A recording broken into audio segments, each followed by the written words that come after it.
What's up guys? Welcome back to my channel and welcome to AD Reacts.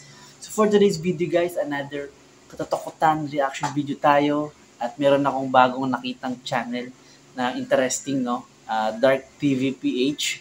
So shout out po sa inyo at ang title ng ating gagawa ng video reaction is itong top 5 multo na nahuli ng camera. So interesting siya. So bago tayo magsimula, please subscribe to my channel and hit the notification bell para maging updated ka sa mga video reaction na ganito na gagawin natin. So, huwag na natin patagalin. Takutan time. Kakatakot na video na nakuna ng camera. Alto mga tao! Simula pa lang yun.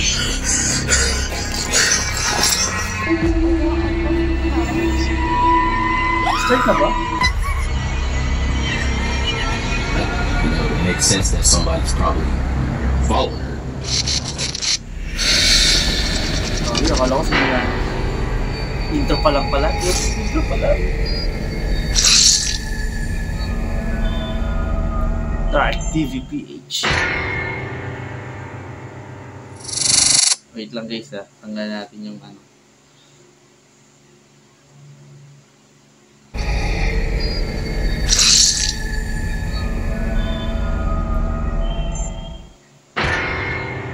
Number 5.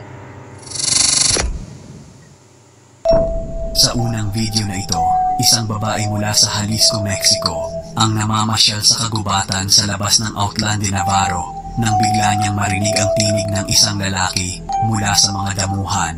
Nagduda siya kung tao ba ito o hayop, kaya't agad niyang sinimulan ang pagre-record.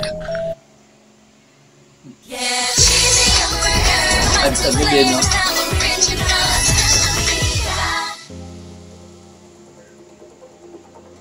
I'm Alan, and today I'll be introducing you to this. Kaya't agad niyang sinimulan ang pagre-record. Ay, gagi.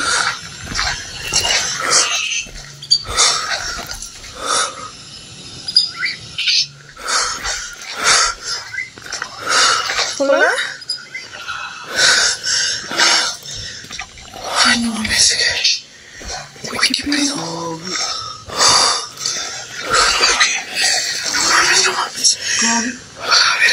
Parang ang lapit lang ng boses, oh. Pero walang tao sa camera.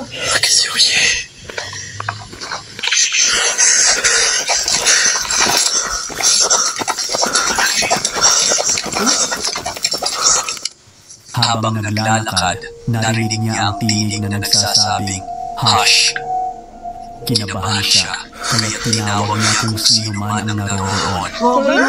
Ngunit sa halip na sagot, isang malamig na hello ang narinig niya. Dito na siya nagsimulang mataranta at nagtanong pa kung sino ang nandoon. Ngunit ang sumunod na narinig niya ay mas nakakatindig balahibo, isang boses na nagsasabing, "Come here."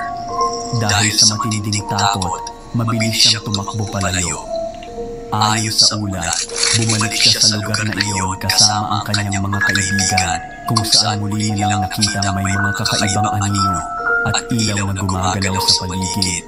Hanggang ngayon, walang nakakaalam kung ano talaga ang naninirahan sa kagubatang iyon.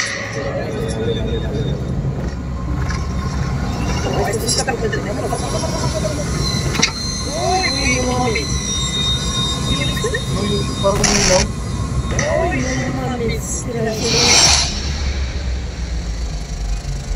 Pero kung sa bagay, kahit sabihin mong buhay yun o totoong tao yun, mas delikado pa yun sa kung ano mang, mas delikado pa yung buhay kaysa sa mga nagpaparamdam na kung ano mang, kasi syempre hindi natin alam kung ano mas pwedeng gawin ng buhay na tao, di ba?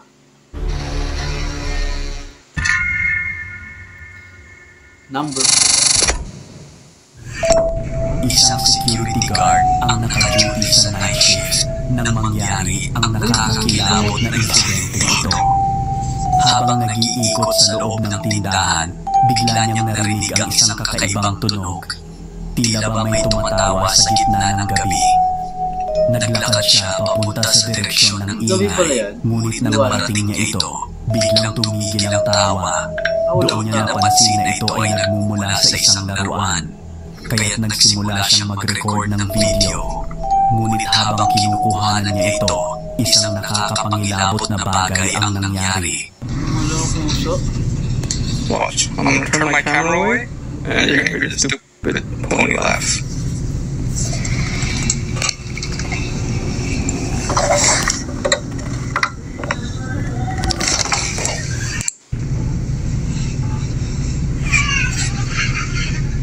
Purong naglalaro. Kapag siya ay nakatalikod, bigla na lamang tatawa ang laruan na para bang may kung sino ang naglalaro dito. May mga nagsasabi na baka may sira ang laruan, kaya ito nangyayari. Totoo kaya sira lamang ang laruan o baka naman may multong nakikipaglaro sa 10 oras ng gabi? Ano sa tingin nyo? Comment down below. Pwede, baka naman may battery.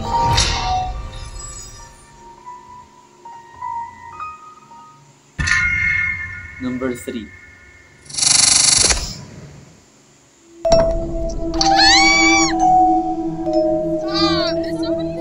Sa video namang ito, isang babae na nagngangalang Frances ang nakaranas ng nakakakilabot na pangyayari habang siya ay nanonood ng TV kasama ang kanyang alagang aso.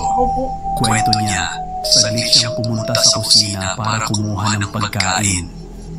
Ngunit pagbalik niya sa sala, napansin niyang parang may nakaupo sa tabi ng kanyang aso. Nakabalot ito ng kumot.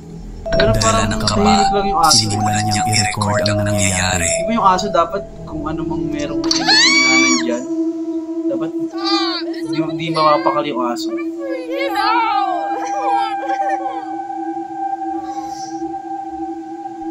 Why is it sitting up like that? That's so weird. I can come up off the couch.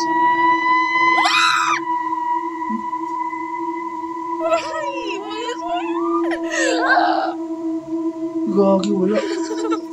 Lumapit siya ng dahan-dahan, lalo na't hindi na ito ang unang beses na may ganitong pangyayari sa kanyang bahay. Pero nang alisin niya ang kumot, wala siyang nakita. Walang tao, walang kahit ano. Dahil kalmado lang ang kanyang aso, naniniwala si Frances na hindi ito masamang presensya. Kaya ang tanong, isa nga kaya itong multo na gusto rin maki-Netflix and chill? Ano sa tingin mo? Comment down below. Makikinood lang daw eh.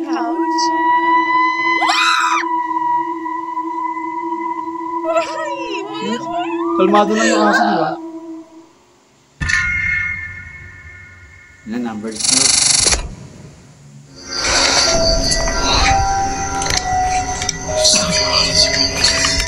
Naradong spoon na naman to. Isang urban explorer mula Indonesia ang nagpunta sa isang matagal nang nakalimutang ospital kung saan tila nagtatago ang mga multo ng nakaraan. Habang lumalalim ang kanyang paglalakad, ramdam niya ang bigat ng katahimikan. Pero maya-maya lang, ito'y biglang nabasag nang marinig niya ang mahinang boses ng isang babae. Kinabahan man, sinundan niya pa rin ang tulog hanggang sa makarating sa isang bakanting silid. At doon niya nakita ang nakakakilabot na tanawin. Nggak sopo gini gini. Ojo ganggu ya. Mag-isa lang siya. Bismillahirrahmanirrahim. Saya coba nggak enak kalau memang di sini. Astagfirullahaladzim ya Allah. Astagfirullahaladzim ya Allah.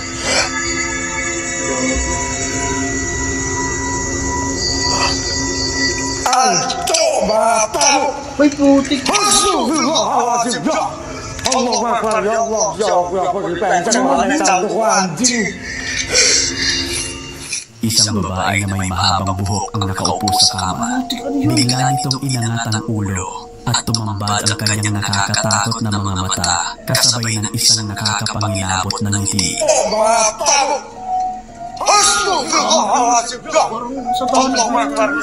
Nanigas sa takot ang explorer at mabilis na tumakbo palabas. Ngunit ang Hindi siya nakakatakot na inabot. imahe ay baon na sa kanyang alaala. Tandaan, may mga lugar na sadyang iniwan na ng panahon. Ano sa tingin mo? Totoo nga kaya ito? O isa lamang palabas? Kayo na Putik sa mga horror movies lang tulo kadalasan nangyayari no? Grabe. ang bahalang musga. Ano, number 1 na?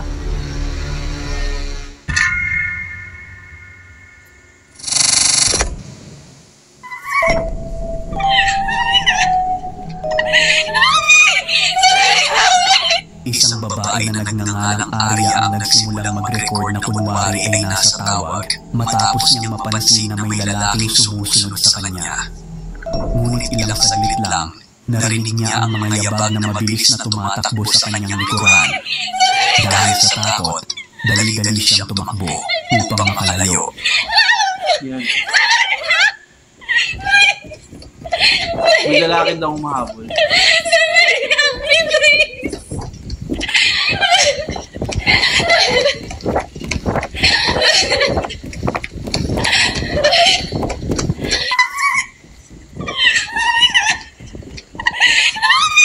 Ano malabas? Ang laki naman masyado ng huli. Gawin laki.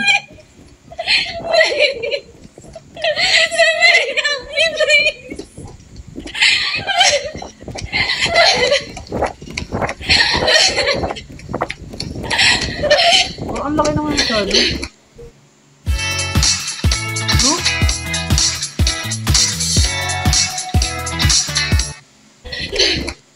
Kinabukasan, isa sa mga staff ng hotel ang nakakita sa kanyang video at nagulat nang makita na iniwan ni Arya ang kanyang kwarto nang nagmamadali. Lalo pang nakakakilabot dahil may nakitang bakas ng sapilitang pagbukas sa pinto ng maintenance area. Tila ba may pilit na pumasok. Ibinahagi ng staff ang mga CCTV footage kung saan makikita si Arya na tumatakbo sa hallway at nagtago sa elevator. Ngunit kakaiba dahil walang makikitang taong humahabol sa kanya.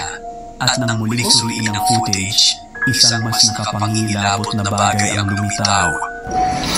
Alright, y'all, so I'm went back and was looking at the video of that girl from the other day, right? Because I'm thinking maybe somebody must be following her because I found that thing in the bathroom. Like, you know, it makes sense that somebody's probably following her. Takot na takot eh. Malamang totoo Because not just any person is going to have that tool.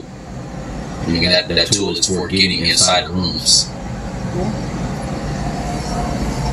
So just keep watching the screen right here, man. I saw something that just... Because I'm thinking somebody's following her. Watch, let me fast forward. Watch this.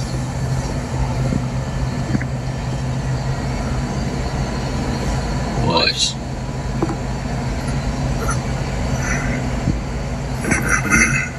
That's just the housekeeper down there. Right there. Look. Right there. Ano lang. I don't know what that was. This is crazy. How do y'all explain that? Somebody explain that to me. Isang anino na mabilis na dumaan sa hallway kung saan sinabi ni Arya na siya'y hinabol.